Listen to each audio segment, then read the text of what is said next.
Facebook hitting another all-time high today as the stock continues its impressive run since its bottom from the Cambridge Analytica data scandal in March. Is the controversy now completely in the rearview mirror? Let's bring in Brian White from Monness, Crespi, Hart & Company. He's got a buy rating, a price target of $225. We've also got Ali Mogharabi from Morningstar, who's got a 4-star rating on Facebook, a target of $198. Guys, good to have you with us. Ali, I'll start it off with you. Should we impute anything onto Facebook based on that Washington Post article about the accounts being scrubbed from Twitter?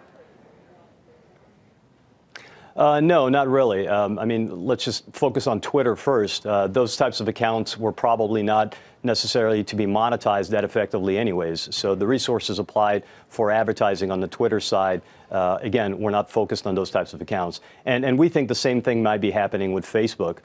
In addition, of course, you've got Instagram side of Facebook, which basically, in my opinion, is growing faster than the traditional. I never thought I'd say this about Facebook, but than the traditional Facebook platform. So that's certainly positive. But to answer your question, no.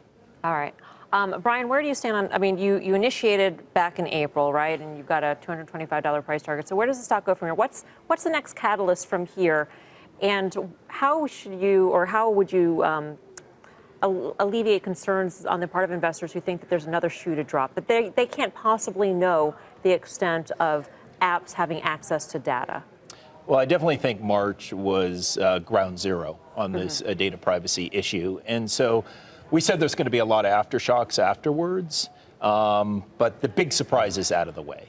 And so, we saw, last week with the FBI and SEC, some of these aftershocks. But, this is a stock that is actually tremendously undervalued for its growth. Significantly, 21 times X cash for a company growing revenue 40% and EPS 43% this year.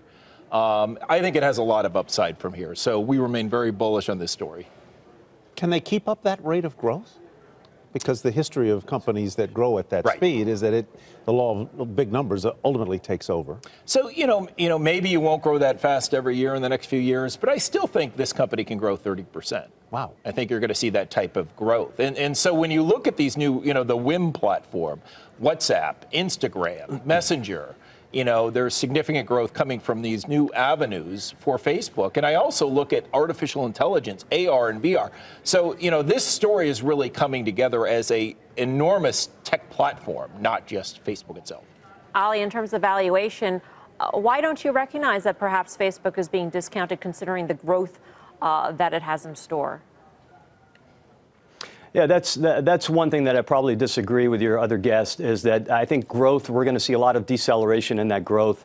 What's happening, as I mentioned before, Instagram is growing very nicely on the user side, on the revenue side.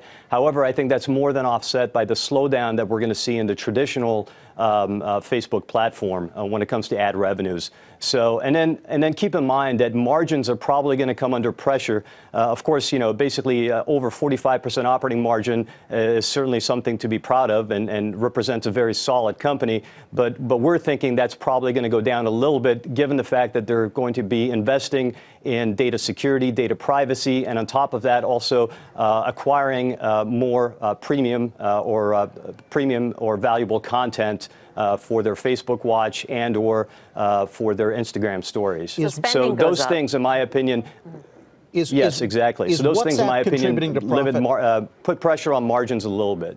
Is WhatsApp contributing to profit, Brian? I think today it's relatively minor, but I think in the future it can. But they've got to figure that out, don't they? I mean, it's a huge user base. Instagram is probably even more exciting in what's happening there, and they just came out with Instagram TV, and so there's a lot of new innovations. And VR, I am hugely excited about long term.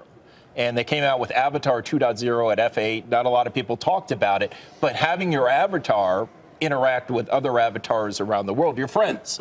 You can watch movies together, you can listen to concerts together. I think there's a lot to be done on the VR front going forward. Hey there, thanks for checking out CNBC on YouTube. Be sure to subscribe to stay up to date on all of the day's biggest stories. You can also click on any of the videos around me to watch the latest from CNBC. Thanks for watching.